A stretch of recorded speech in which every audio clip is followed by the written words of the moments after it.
heartbreak promises. Woo-hoo! I have more than my share. Become rich. No. This is my voice, and I want to be heard. You know her words, you've sung her songs, but you've never known her name. She was the quiet force behind the music of an entire generation, penning the heartbreak, the anthems, the voices that carried R&B into the spotlight, and yet she remained invisible, hidden, forgotten. Andrea Martin, you may not know her name, but you know her work. Her pen shaped some of the biggest R&B hits of the 1990s and 2000s, songs like Before You Walk Out of My Life, Don't Let Go, Love, Wish I Didn't Miss You, and Better in Time. And for years, Andrea gave her voice and her words to the industry, only to remain in the shadows. Her talent made stars out of others, but she was rarely given the spotlight herself. To make it worse, after years of industry exploitation and cruelty, in September of 2021, Andrea Martin's life ended suddenly. No cause of death was ever revealed, no major headlines, no answers, just silence. The same silence the industry gave her while she was alive. Andrea Monica Martin was born on April 14, 1972, in Brooklyn, New York. She was one of 6 children, growing up in East New York, a neighborhood that has produced both talent and struggle. Her gift for music was clear early, and that gift earned her a place at LaGuardia, High School of Music and Art and Performing Arts, the same school that shaped talents like Nicki Minaj, Kelis, and Al Pacino. At LaGuardia, Andrea studied voice, sharpening a talent that was already undeniable. Determined to break into the industry, Andrea began seeking out any opportunity to be heard. She performed at amateur night at the Apollo and even sang inside the lobbies of music publishers, hoping someone would discover her. Her dream was to be a performer, a star in her own right. But in the 1980s and 1990s, the music industry was unforgiving. Looks often mattered as much as talent. And for Andrea, executives decided she didn't fit the image they wanted to sell. It was here that her destiny was quietly rewritten. Instead of being pushed toward the spotlight, she was ushered behind the curtain, where her pen, not her face, would become her greatest tool. Like many young singers, Andrea's goal was never to just write songs for other people. She wanted to be on stage, behind the microphone, with her own name in lights. But the industry had other plans. In the 1990s, record executives often decided who was marketable and who wasn't. Talent alone wasn't enough. Appearance, body type, and the ability to be packaged as a glamorous star mattered just as much as the music itself. Andrea had the voice. She had the melodies. She had the drive. But the industry told her she didn't have the look. So instead of being molded into the next R&B star, she was quietly guided into songwriting camps, places where labels funneled talent to work behind the scenes, writing hits that would later be handed to artists the machine had already chosen to promote. It was during this time that Andrea was signed to Rondor Music Publishing as a songwriter, officially cementing her role in the background of the industry. It was in these rooms that Andrea discovered a new kind of power. Her voice may have been pushed into the background, but her pen became unstoppable. And soon, her words were carrying some of the biggest voices in R&B. Once Andrea Martin was in the system, her pen quickly became one of the most reliable weapons in R&B. The industry may not have wanted her face in the spotlight, but it couldn't deny her sound. Her very first major breakthrough came in 1995 with Before You Walk Out of My Life for singer Monica, a song that was based on her own heartbreaking relationship that had just abruptly ended. This song was actually in a bidding war between Andrea's team wanting to give the song to Toni Braxton because she was already an established star and believed that she would give them a huge hit. But Clive Davis, who just signed Monica, threatened the team that if they didn't give it to his newest star, then he'd see to it personally that they'd never work in the music industry again. So as we all know, the song went to Monica and the rest is history. The song went straight to #1 on the Billboard R&B chart, and giving Monica her second #1 and proved that Andrea's writing could create classics. From there, her catalog grew into a collection of era-defining anthems. She gave in Vogue their unforgettable ballad, Don't Let Go. She wrote You're the One for SWV. She penned Toni Braxton's I Love Me Some Hymn, and Angie Stone's Aching Wish I Didn't Miss You. Her pen didn't stop at R&B, she crossed into pop and dance as well. Andrea wrote Leona Lewis's Better in Time. She co-wrote Blue Cantrell's hit Breathe featuring Sean Paul, and even Tom Craft's Loneliness, which topped charts overseas. You can actually hear Andrea's demo vocals still heavily in the folds of the songs Wish I Didn't Miss You and Breathe. She also contributed to artists like Fantasia, Jennifer Hudson, Paloma Faith, Melanie Fiona, and Sean Kingston. Andrea's words traveled across genres and continents. Her fingerprints were everywhere, even when her name wasn't. And that was the cruelest part. Fans around the world were singing Andrea Martin songs without ever knowing Andrea Martin. But behind Andrea Martin's success was a darker truth. Her voice, her melodies, her very essence were often taken, reshaped, and released without her ever being given proper credit. Like many songwriters, Andrea recorded demos, rough versions of songs meant to show artists how they should sound. But in Andrea's case, those demos were sometimes more than blueprints. Rumors swirled that her actual vocal takes were lifted and placed onto records, while her name remained buried in the background.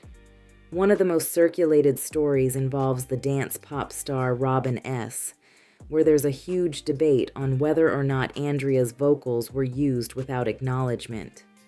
Behind Andrea Martin's success was a question that followed her for years: her connection to Robin S.'s house classic, Show Me Love. At an industry panel in 2011, Andrea described her work as a prolific demo singer and said she'd crafted the melody and vocal arrangement for Show Me Love, recording a demo and taking a one-time $300 fee instead of songwriting credit. Clips of Andrea singing the opening line a cappella later circulated online, and many fans came to believe that her actual demo vocal ended up on the hit. She never received official credit, and the debate only grew. Heartbreak promises. I have more than my share. The $300, this was the check. Wow. And my sister called me and she go, you on the radio. I'm like, no, I can't be on the radio. You wake up, it's a hit. You don't realize that you wrote a little bit of it. You don't have anybody that came in that was a witness. And that's where you go wrong. You learn from your mistake. A long time ago, I had demoed a song. 2 years later, my sister called me on the phone and said, you on the radio. So apparently somebody put out the demo and it became a big song. People that know my voice know who did it. So could I hear your voice? I had a nasal cold and I'm just like, heartbreak promises, I have more than my share. I'm tired of giving my love and getting nowhere. You got to show me love. So then when we finished, they was like, oh, give us a big note. And I was like, oh, yeah. Did you become rich? No, this is my voice and I want to be heard. Robin S. has admitted she didn't even want to record Show Me Love at first, saying the track felt too fast for her. By then, Andrea had already laid down the demo, even hitting a soaring power note the producers specifically asked her to deliver, something she could do effortlessly. Later, Robin claimed in an interview that when it came time for her to cut the final version, she had the flu, but still managed to hit that same note. And that's where the controversy lives. Both women shared almost identical tones, even a slight lisp, making it nearly impossible to know the full truth. But what's clear is that Robin has never been comfortable with the accusations, and her response shows it. When I heard Show Me Love, I was like, I don't think I can do this. It's too fast. My mouth is not going to go that fast. I can't remember those words. It's too many words. So it was a challenge for me. It wasn't an easy fit for me to just go into the studio and record. It was a challenge.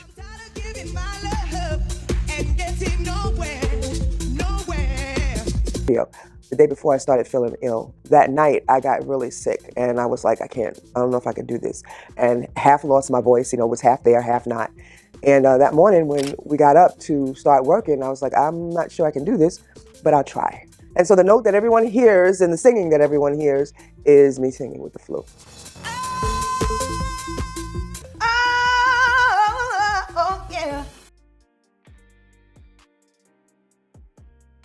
of all, I'm not going to speak on someone who is no longer here out of respect for her family and out of respect for her life. And she was a wonderful writer. But I didn't respond to it the first time. And this is the third time that, and I'm like, okay. Because see, what they don't know is I have the covering of God on me. And the more you defame or try to discriminate or try to talk bad about my character, is the more God blesses me. In 2022, Beyoncé released Break My Soul, a track that samples Show Me Love, and the old dispute roared back. Robin S. publicly thanked Beyoncé for putting the record back on center stage, and the song's resurgence reopened conversations about who did what on the original. That same summer, Billboard revisited the controversy. Andrea's longtime collaborator Yvonne Matias told the outlet that Andrea wrote the melody arrangement and sang the demo, but the final released vocal is Robin S. record executive Joey Carvello, who helped license the remix to Atlantic in the 90s, back that account. Andrea, however, had long maintained her own version of events, and the similarity between her voice and the record keeps the argument alive among fans. What's not in dispute are the official credits. The song lists Alan George and Fred MacFarlane as writers and Robin S. as the performer. Andrea was not credited. The record's success and the way its authorship is still debated decades later sits squarely in the pattern of how Andrea's gifts could be essential and yet invisible at the same time. So even when her contributions were documented, Andrea's name was rarely spotlighted. Entire melodies and lyrics she created were credited to songwriting teams. Safe industry language that allowed the true architect to be hidden. The industry used Andrea's talent to make stars out of others. Yet when it came time to honor the genius behind the work, her name was rarely spoken. She was in many ways a ghost in her own career. The Erasure wasn't only about vocals. It also showed up in how credit was seen versus how it was given. Take in Vogue's signature ballad, Don't Let Go. The official credits list Andrea Martin as a songwriter, alongside Ivan Matias, Marquez Etheridge, and Organized Noise, and multiple databases and releases confirm that. Accounts from the time also note that Andrea and Ivan had written the song before it landed within Vogue. Elektra's Sylvia Rohn heard their demo and gave it to the group.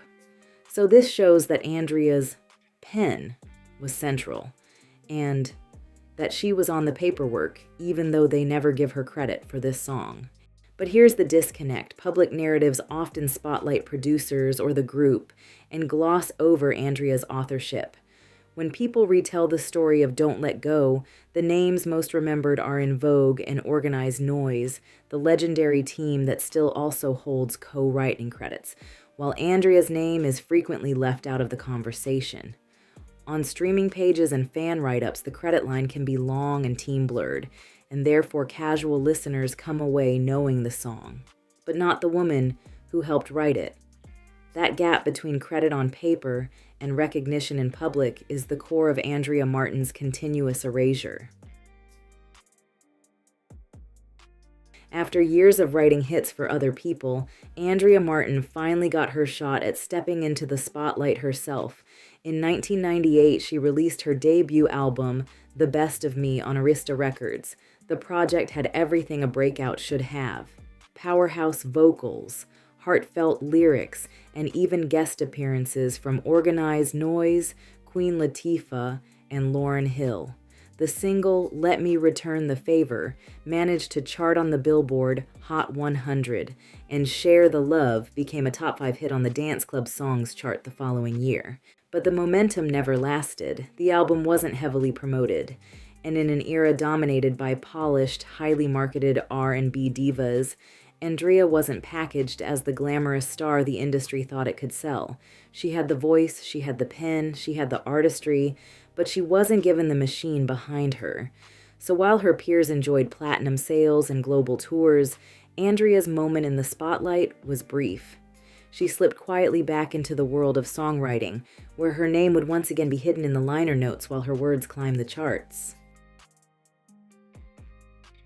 After her brief attempt at a solo career, Andrea Martin slipped quietly back into the world of songwriting.